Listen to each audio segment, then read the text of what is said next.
The gathering Storm Admiral Kethvar stood on the bridge of his flagship, the Eternal Dominion. Through the massive viewing screen, he watched thousands of warships gather in the darkness of space. Each ship was enormous, bigger than entire cities back on the conquered worlds. The smallest destroyer was 3 kilometers long. The largest dreadnought stretched for 20 kilometers and carried enough firepower to crack planets. This was the greatest fleet the Zephyrian Empire had ever assembled. 10,000 ships from a dozen different conquered species. The Altarians contributed their plasma cannons. The Vegan Confederacy provided their shield generators. The Centauri Republic added their quantum torpedoes, all under Zephyrian command, all serving the Empire. Kethvar had been fighting wars for the Empire for over 200 years. His purple skin was marked with scars from countless battles. His forearms moved with practiced precision as he reviewed the tactical displays. 3 red eyes studied every detail of the coming invasion. He had conquered 47 star systems. He had never lost a battle. "Admiral," said Commander Vexthul, approaching with a datapad. "The final intelligence reports on the target world." Kethvar took the pad with one of his lower arms while his upper arms remained clasped behind his back. The information was almost laughable. The third planet of a small yellow star. The natives called it Earth. They were a young species that had barely left their homeworld. According to the scouts, humans had only achieved spaceflight a few hundred years ago. Their rockets still used chemical fuel. They had built a few small space stations around their planet. Their largest warship was maybe 300 meters long. It was primitive beyond belief. "They have nuclear weapons," Vexthul noted, "but only small ones. Nothing that could threaten our shields." Kethvar's mandibles clicked in amusement. Nuclear weapons were what children played with. The Empire had moved beyond such crude tools centuries ago. A single Imperial destroyer could turn a continent into glass with its particle beams. "How many ships do they have?" Kethvar asked. "Maybe 500 total. Most are cargo vessels or small patrol craft. Perhaps 50 could be considered military vessels, but they are armed with primitive chemical explosives and basic energy weapons." Kethvar set down the datapad. This was not even worth calling a conquest. It was more like collecting fruit from a tree. The humans would see the Imperial fleet and surrender immediately. Any species with intelligence would realize the hopelessness of their situation. "Signal the fleet," Kethvar ordered. "We advance to the target system in 6 hours. All ships are to prepare for standard occupation protocols."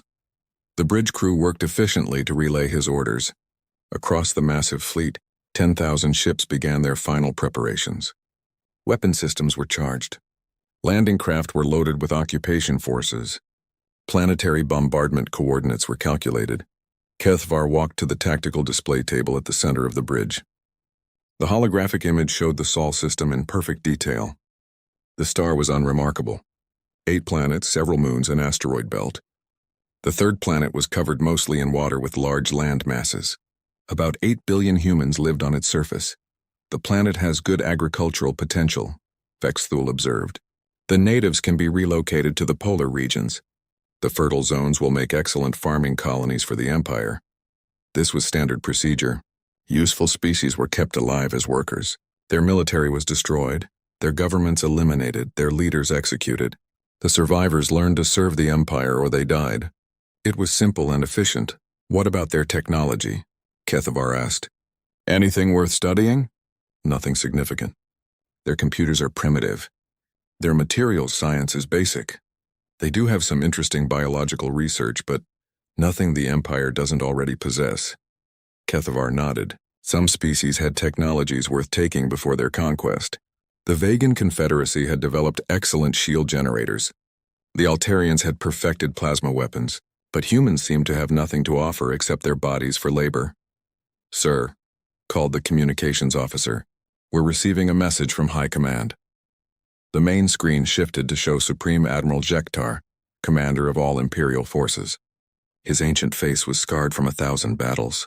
His cybernetic eye glowed red as he spoke. "Admiral Kethvar, the Emperor himself is watching this conquest. Make it swift and total.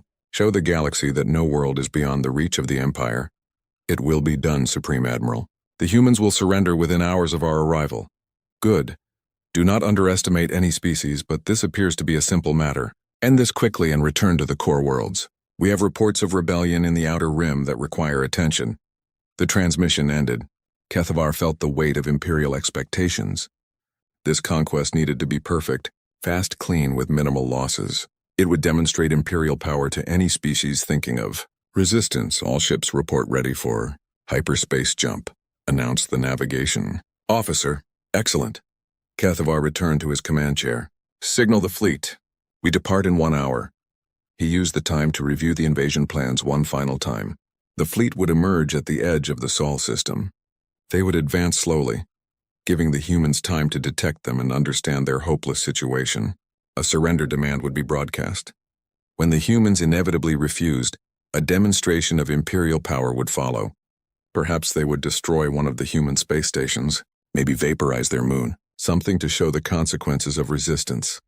After the humans surrendered, occupation forces would land at major population centers. Human governments would be dissolved. Their military would be disarmed and executed. The population would be evaluated for usefulness. Workers would be relocated to designated zones. The elderly and sick would be eliminated as inefficient. Within 1 year, Earth would be a productive Imperial world. Within 10 years, the humans would be grateful subjects of the Empire. Their children would grow up knowing no other way of life. It was the same pattern that had been repeated on dozens of worlds. Sir, all ships are ready. Begin hyperspace jump. Destination, Sol system. The bridge lights dimmed as the massive engines engaged. Through the viewing screen, the stars began to stretch and blur. 10,000 ships entered hyperspace together, reality bending around them as they crossed the impossible distances between stars. Kethavar felt satisfied. This would be recorded as the fastest conquest in Imperial history.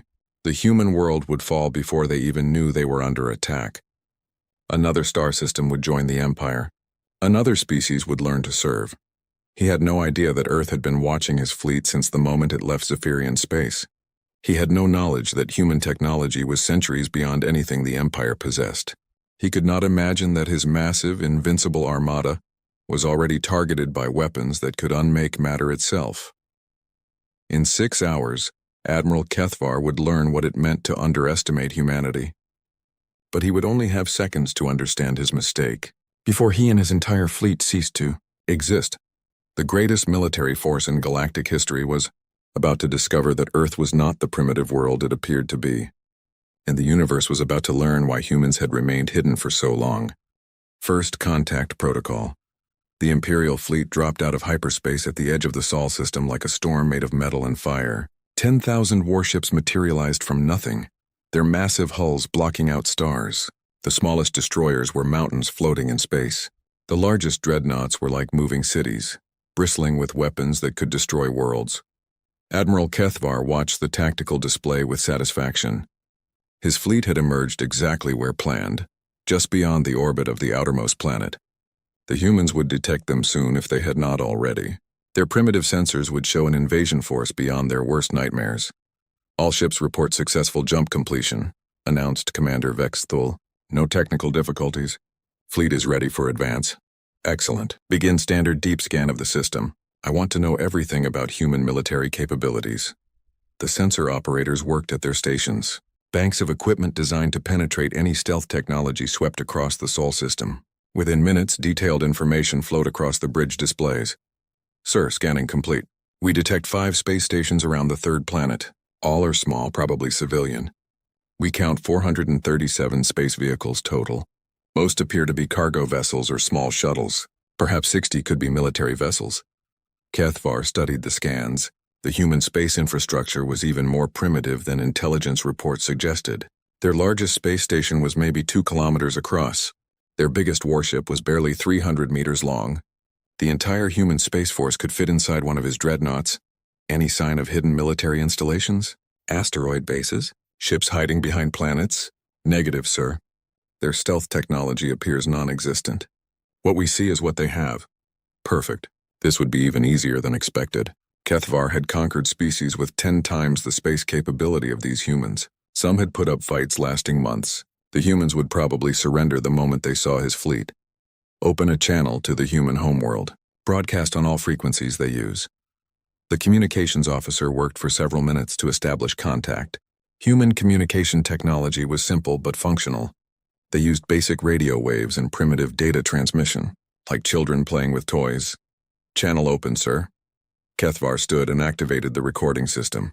This message would be broadcast to every human communication device on their planet and in space. Billions would hear the words that ended their independence forever. Attention, primitive inhabitants of the third planet. I am Admiral Kethvar of the Zephyrian Imperial Fleet. Your world is now claimed by the Empire. You will surrender immediately and unconditionally. Resistance is impossible. You have one rotation of your planet to comply. Failure to surrender will result in the total destruction of your civilization. The message was broadcast in dozens of human languages. Imperial translation systems had decoded their communications within hours of arriving in the system. It was a simple matter to ensure every human understood their situation. Now came the waiting. Most species responded quickly to surrender demands. They performed quick calculations of Imperial strength versus their own capabilities and made the logical choice. Some tried to negotiate, which was pointless. A few attempted desperate last-minute military preparations, which was amusing. Sir, we're receiving a response from the planet's surface. That was faster than expected. Perhaps humans were more intelligent than their technology suggested. Fear could motivate quick decisions. Put it on the main screen. The display showed a middle-aged human male wearing simple clothing. He sat at a basic table in what appeared to be a government building. Behind him hung a flag with symbols Kethvar did not recognize. The human spoke in one of their primary languages with translation appearing as text. Greetings to the visiting vessels. I am Secretary General Chen of the United Nations of Earth. We received your message but would like to clarify your intentions. Are you seeking diplomatic contact with our world? We are prepared to discuss peaceful relations and cultural exchange. Perhaps we could arrange a meeting between our representatives to establish better understanding. Kethvar blinked all three eyes in surprise. The human was responding as if this was a normal diplomatic contact. Did they not understand what they were facing? Could they not count the ships in his fleet? Sir, said Vexthul quietly, perhaps their sensors are too primitive to detect our full strength. That made sense. Human technology was crude enough that they might only detect a fraction of the Imperial fleet. They probably thought this was a small exploration force rather than the largest military armada in galactic history. Open channel again, Kethvar ordered. I will make our situation clearer. The communication system activated. This time Kethvar would ensure the humans understood exactly what they faced. Human Secretary General Chen. This is not a diplomatic mission. This is a military conquest. My fleet contains 10,000 warships. Each ship can destroy your largest cities. Your entire military could not damage even one of our vessels. You have no choice but surrender. Comply immediately or watch your world burn. The transmission ended. Surely now the humans would understand. When primitive species faced overwhelming force, survival instinct took control. They would surrender within hours. Sir, should we begin advancing toward the planet? Not yet. Give them time to comprehend their situation. Fear makes compliance more complete. Hours passed. The Imperial fleet waited at the system's edge while the humans presumably debated their response. Kethvar used the time to review occupation procedures. Landing sites were selected for maximum strategic value. Population centers were mapped for efficient control. Finally, another transmission arrived from the planet's surface. This time it came from a different location. The translation systems identified the source as a place called Geneva. Admiral Kethvar, this is Director Sarah Martinez of the United Nations Security Council. We appreciate your clarification regarding the nature of your visit. However, we maintain our position that diplomatic dialogue remains the best path forward. We invite you to send a representative to Earth for face-to-face discussions. We believe many misunderstandings can be resolved through direct communication. Kethvar's mandibles clicked in frustration. These humans were either incredibly brave or incredibly stupid. They seemed incapable of understanding their helpless position. Sir, suggested Vexthul, perhaps a demonstration would clarify matters. We could destroy one of their space stations.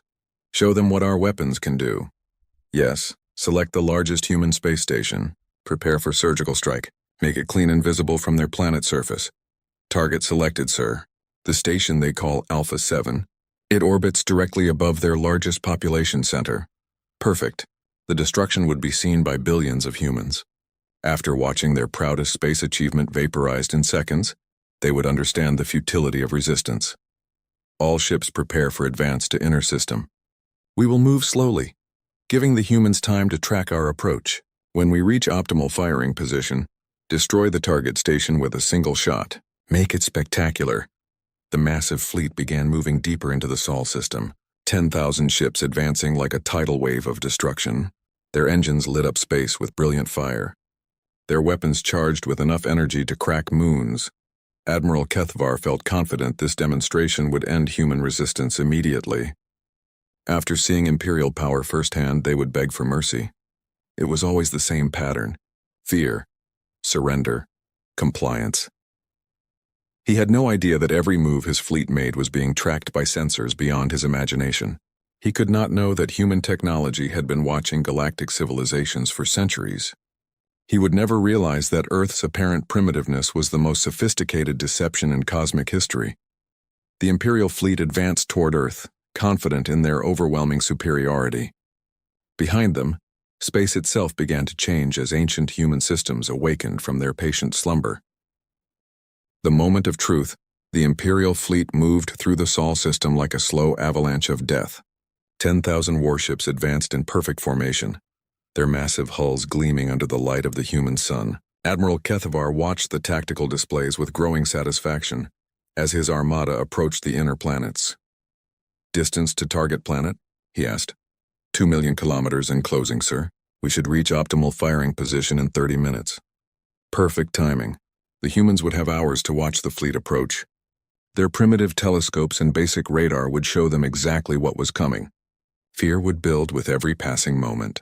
By the time the Imperial fleet reached Earth orbit, the humans would be desperate to surrender. Any response from the planet surface? Continued diplomatic requests, sir. They keep asking for meetings and negotiations. No signs of military preparation. Kethvar's three eyes focused on the planet ahead. Earth looked peaceful from space. Blue oceans, white clouds, green and brown continents. Billions of humans lived on that world, going about their daily lives. Soon they would all be subjects of the Empire. Sir, we're detecting increased communication traffic from the planet. They appear to be broadcasting emergency messages to their population. Excellent. Panic will make them more cooperative. The communications officer looked puzzled. Actually, sir, the messages don't seem panicked. They're telling people to continue normal activities. Some kind of public announcement that the situation is being handled through proper channels. Strange. Most species began mass evacuations when faced with Imperial fleets. They moved populations away from major cities, hid their children, prepared for the worst. These humans seemed almost calm. Perhaps they don't understand the size of our fleet, suggested Commander Vexthal. Their sensors might be too primitive to count our ships accurately. No matter. They will understand soon enough. The fleet continued its advance. At this distance, even human eyes could see the approaching warships as bright points of light moving against the starfield. 10,000 suns announcing the end of human independence. Sir, we're now within optimal firing range of the target space station. Kethvar looked at the tactical display. The human space station, designated Alpha 7, hung in orbit above their largest city. It was a simple construction, clearly built for scientific research rather than military defense. Destroying it would demonstrate Imperial power without significant loss of useful infrastructure. All ships halt advance. Prepare for demonstration strike. I want every human on that planet to see what happens next. The massive fleet slowed to a stop. 10,000 ships positioned themselves in Earth orbit like metal gods looking down on mortals. Their weapons charged with energies that could split atoms and melt mountains. Target locked. Main battery charged and ready. Fire. A single beam of coherent energy lanced out from the flagship's primary weapon. It was beautiful in its precision. A line of pure destruction connecting the Imperial dreadnought to the human space station. The beam lasted only seconds, but the space station didn't explode. It didn't vaporize. It didn't even seem to notice. "Sir," called the weapons officer, voice confused. "Direct hit confirmed, but the target is undamaged." "What?" Kethvar spun toward the tactical display. The human space station floated exactly where it had been, completely intact. "Check your targeting systems." "All systems functioning normally, sir. We hit the target precisely, but our sensors show no damage whatsoever." "Impossible. Imperial weapons could punch through any known shielding. That beam carried enough energy to destroy a city block. No primitive space station could survive a direct hit." "Fire again." Full power this time. The flagship's main battery discharged again. This time, other ships in the fleet added their fire. Dozens of energy beams converged on the human space station. The combined firepower could have melted an asteroid. The station remained perfectly intact. "Sir," the sensor operator's voice was strained. "I'm detecting some kind of interference. Our sensors are having difficulty maintaining locks on targets." Before Kethvar could respond, something impossible happened. The planet below began to change. Large sections of the continents were moving. Not earthquakes or volcanic activity. The land masses themselves were sliding apart like enormous doors opening. Beneath them lay structures that made Imperial dreadnoughts look like toys. "What in the name of the void is that?" whispered Vexthal. The sensor displays filled with contacts. Hundreds of them. Thousands. Weapons installations the size of cities rose from hidden positions across the planet's surface. Gun emplacements that dwarfed entire Imperial fleets emerged from concealment beneath oceans. The polar ice caps split open to reveal massive defense platforms bristling with technology beyond Zephyrian understanding. But that was not the most shocking revelation. Earth's moon was splitting apart. The ancient celestial body cracked down the middle like an egg hatching, but inside was not rock and metal. Inside was a mechanical core, an artificial construct disguised as a natural satellite for millions of years. Weapon systems beyond comprehension unfolded like deadly flowers blooming in space. "Sir, emergency readings across all sensors. Those installations are powering up." "Impossible," Kethvar breathed. "This is impossible. Our intelligence reports showed a primitive civilization. Where did this technology come from?" The answer came in the form of another transmission from the planet's surface. This time the human speaker was a different person. An elderly woman with silver hair and eyes that seemed to hold the weight of centuries. "Admiral Kethvar, this is Director Elena Vasquez of the Terran Defense Council. We tried to handle this diplomatically, but you have insisted on violence. We regret this outcome." The woman's image was replaced by a technical display showing the Imperial fleet, but the display showed things that Zephyrian sensors had never detected. Energy signatures, weapon specifications, exact crew counts on every ship. The humans knew everything about the Imperial Armada down to the smallest detail. "You have 30 seconds to power down your weapons and prepare for immediate withdrawal from this system. Failure to comply will result in defensive action." Kethvar found his voice. "You cannot threaten the Imperial fleet. We have 10,000 ships. You are primitives playing with forces beyond your understanding. Admiral," the woman's voice was sad but firm, "you understand nothing about us. You have 15 seconds. The tactical displays exploded with warning signals. Every human installation was targeting Imperial ships. But the targeting systems showed energy readings that broke Zephyrian measurement scales. The weapons pointing at his fleet operated on principles that Imperial science could not even identify. "Sir, emergency power to engines. We need to retreat immediately." "Belay that order," Kethvar snarled. "No primitive species can threaten the Empire. All ships, open fire. Destroy everything." 10,000 Imperial warships opened fire simultaneously. The combined firepower could have sterilized a planet. Energy beams, plasma bolts, quantum torpedoes, and particle cannons filled space with devastating light. None of it reached the targets. Some kind of barrier surrounded Earth and its installations. Imperial weapons struck the barrier and simply stopped existing. Not reflected or absorbed. The energy just vanished as if it had never been fired at all. "Time's up," said the human woman. The planet's surface lit up like a star. Every weapon installation fired at once. But these were not energy beams or projectile weapons. They were something else entirely. Something that reached out and touched the fabric of reality itself. Admiral Kethvar had exactly 3.7 seconds to understand what was happening to his fleet.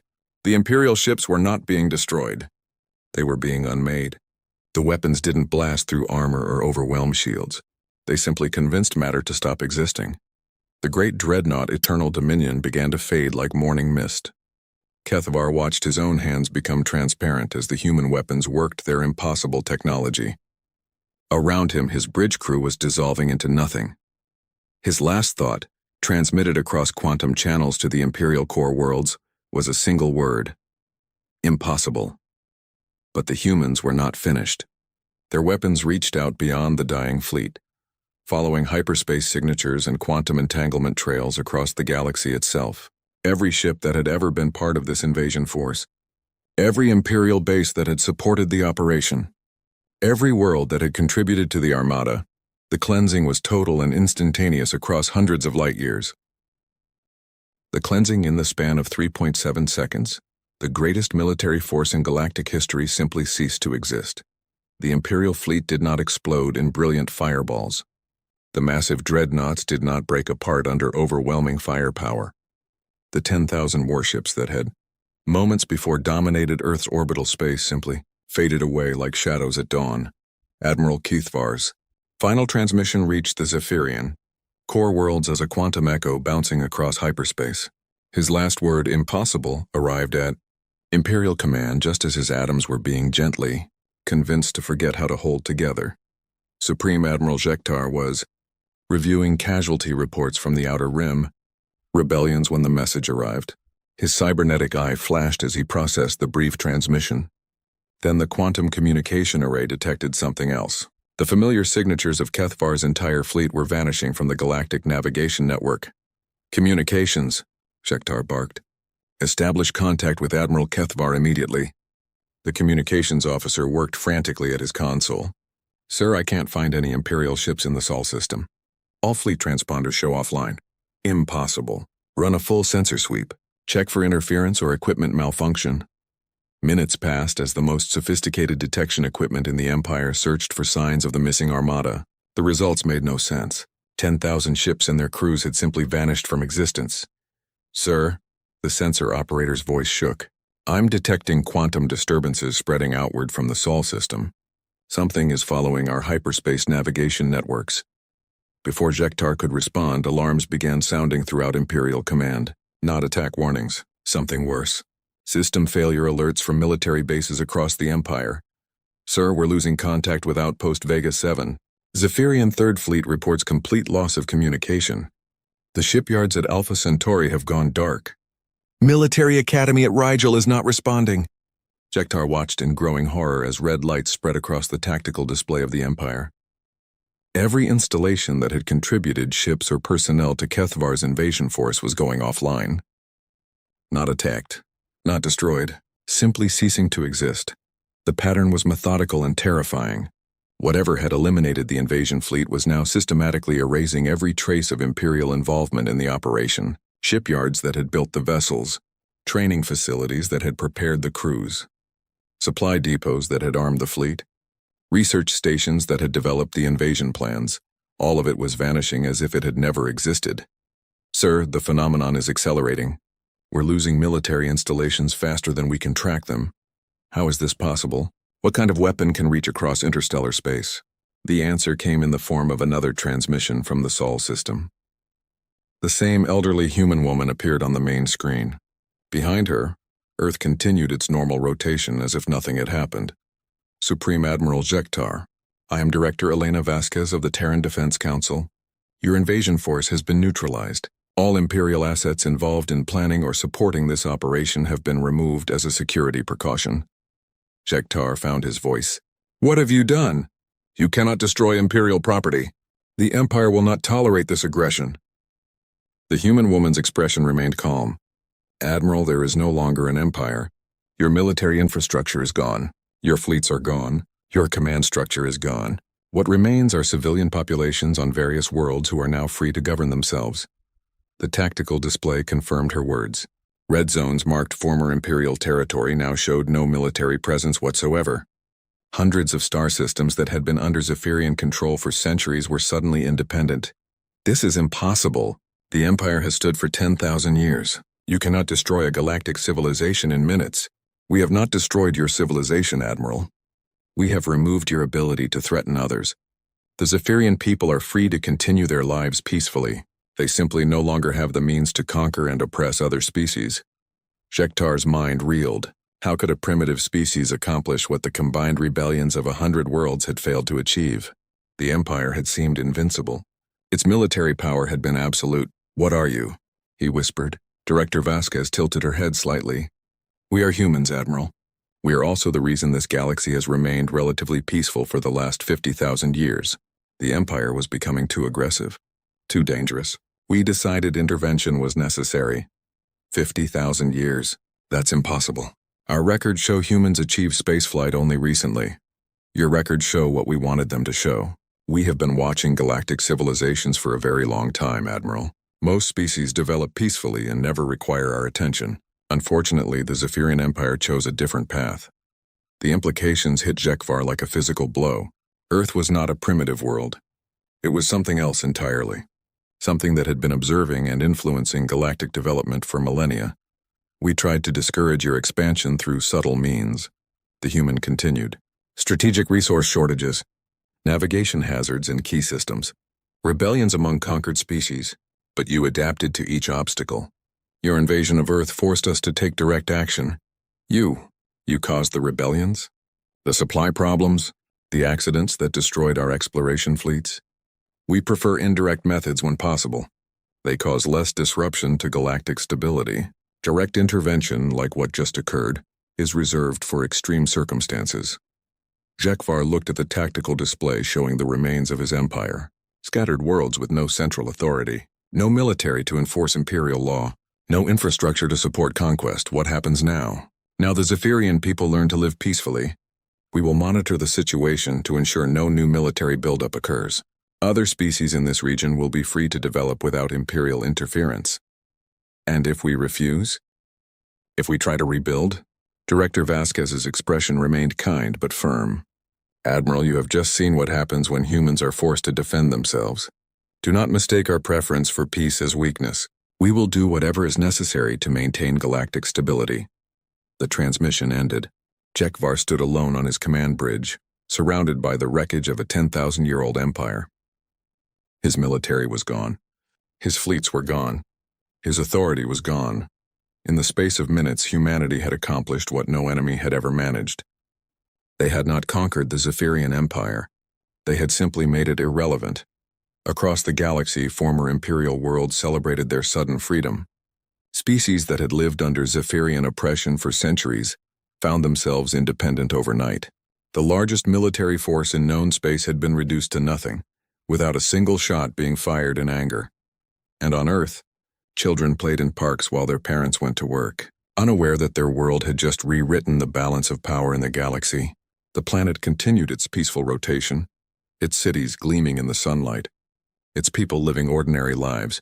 But deep beneath mountains and ocean floors, human scientists made small adjustments to weapon systems and returned to their monitoring stations. After all, the galaxy contained 847 other spacefaring civilizations, and some of them were beginning to ask uncomfortable questions about what had happened to the Zephyrian Empire. The new reality, 6 months after the Zephyrian Empire ceased to exist, the galaxy had settled into a new pattern of peace and confusion. The Altarian Republic held an emergency session of their parliament to discuss the sudden silence from their former imperial overlords. Ambassador Kretal stood before the assembly, her blue skin pale with worry as she delivered her report. Fellow representatives, our deep space monitoring stations confirm what we feared. The entire Zephyrian military infrastructure has vanished. No ships, no bases, no communication from their core worlds. Murmurs of disbelief filled the chamber. The Altarians had been conquered by the Empire 300 years ago.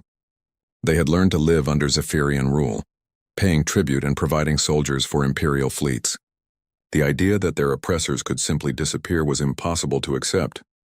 What about the invasion fleet that was sent to Sol 3? Asked Representative Velnax. 10,000 ships cannot simply vanish.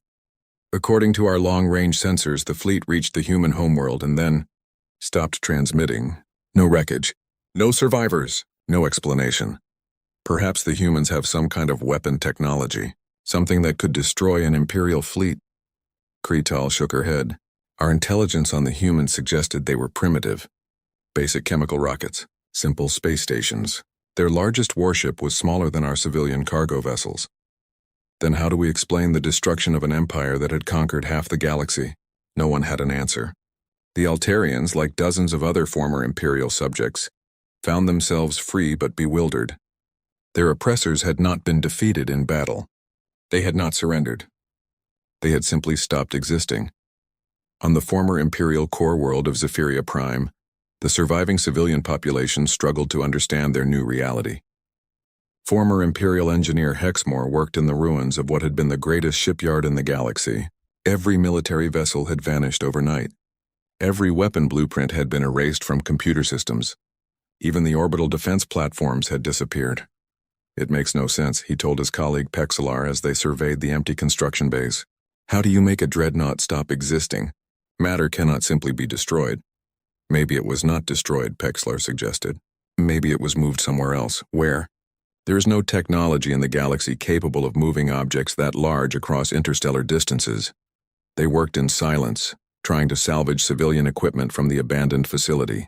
Around them, the Zephyrian people were learning to live without their military might. For 10,000 years they had ruled through strength. Now they had to discover what it meant to be ordinary. The psychological impact was devastating. Entire generations of Zephyrians had grown up believing their species was superior to all others. They had seen themselves as natural rulers destined to bring order to the galaxy. The sudden removal of their military capability left them questioning everything they had believed about themselves. Meanwhile, in a secure facility beneath the mountains of Switzerland, Director Elena Vasquez reviewed reports from monitoring stations across the galaxy. The aftermath of the Zephyrian intervention was proceeding as expected. Former Imperial territories were establishing new governments. Trade routes were being reorganized. The threat of galactic war had been eliminated.